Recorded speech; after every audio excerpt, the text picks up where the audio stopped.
Bincang-bincang bersama Dr. T. Apakah dengan mengonsumsi coenzim Q10 untuk kesuburan bisa membantu seseorang hamil? Pembincangan ini penting untuk anda ketahui sebab banyak orang mengalami kesulitan untuk hamil. Berjuang untuk hamil dapat membuat pasangan hidup merasa tertekan, frustasi, bahkan depresi. Salam sehat sahabat VLE yang setia. Hari ini kita akan membahas mengenai bagaimana cara meningkatkan kesuburan untuk membantu seseorang itu hamil setelah kita pastikan pasien tidak mempunyai masalah di sistem reproduksinya. Baiklah dok, dan sebenarnya bukan rahasia lagi bahawa kesuburan turut menurun seiring bertambahnya usia. Kerana hasil penelitian menunjukkan bahawa kemampuan tubuh memproduksi coenzim Q10 mulai menurun pada usia 20 tahun. Dan kadar produksi coenzim Q10 dalam tubuh malah menurun sebesar 17 sampai 57,1% seiring bertambahnya usia.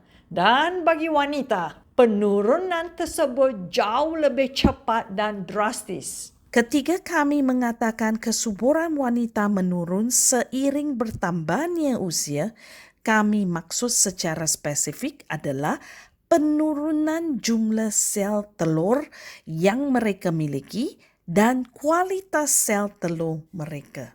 Dengan pola hidup dan pola makan zaman modern, bukan sahaja wanita yang mengalami lebih banyak masalah kesuburan, tetapi lelaki juga mengalami penurunan motilitas sperma. Penurunan motilitas sperma merupakan salah satu penyebab utama infertilitas pria.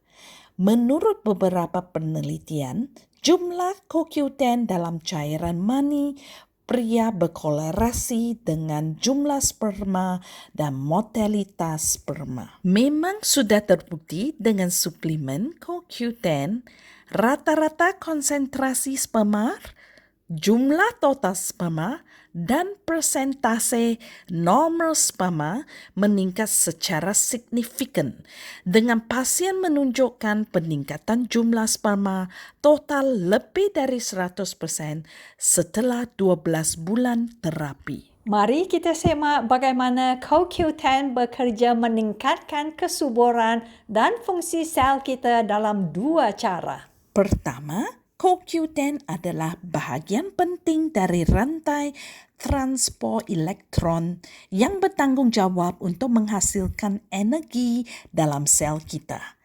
Ketika tingkat CoQ10 lebih tinggi, rantai transport elektron bekerja lebih cepat dan efisien untuk menghasilkan energi. Ketika lebih banyak energi dihasilkan, sel-sel berfungsi pada tingkat yang lebih tinggi sehingga berdampak positif pada proses seperti perkembangan kualitas sperma dan sel telur.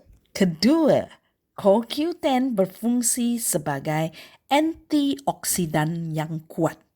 CoQ10 bekerja untuk melindungi sel-sel kita dan mengurangi efek radikal bebas yang bisa merosakkan sistem reproduksi kita. Nah, yang jelasnya bukan bererti suplemen CoQ10 dijamin membantu anda hamil. Namun mengingat kapasitas antioksidannya yang kuat, dan kemampuan untuk mendukung produksi energi merupakan dua faktor penting yang berkaitan dengan kesihatan reproduksi. Mengonsumsi suplemen CoQ10 tentu tidak akan mengurangi peluang anda untuk hamil dan dapat membantu sel-sel reproduksi anda berfungsi lebih efisien dan efektif. Untungnya coenzim Q10 bisa didapatkan melalui suplemen atau makanan yang berasal dari daging, minyak sayur, serta ikan berlemak seperti tuna, salmon, mackerel dan sardin. Meskipun begitu, kadar coenzim Q10 pada makanan jauh lebih rendah daripada yang ditemukan dalam produk suplemen.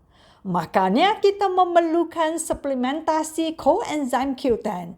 Dan coenzim Q10 Plus by Viamore Life Science International adalah pilihan Dr. T. Coenzim Q10 Plus by VLE bukan sahaja mempunyai komposisi coenzim Q10, tapi merupakan formulasi yang sempurna terbuat dari UBQ0 coenzim Q10 yang jenis body ready.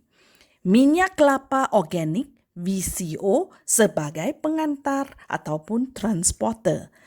Alpha lipoic acid dan L-carnitine yang teruji secara klinis dapat membantu produksi energi untuk kesihatan semua sel di tubuh kita. Oleh sebab itu, setelah mendengar penjelasan dari Dr. T, sebagai konsumen yang pintar dan cerdas, pilihan kita pasti ialah coenzim Q10 Plus by Viamore Life Science International.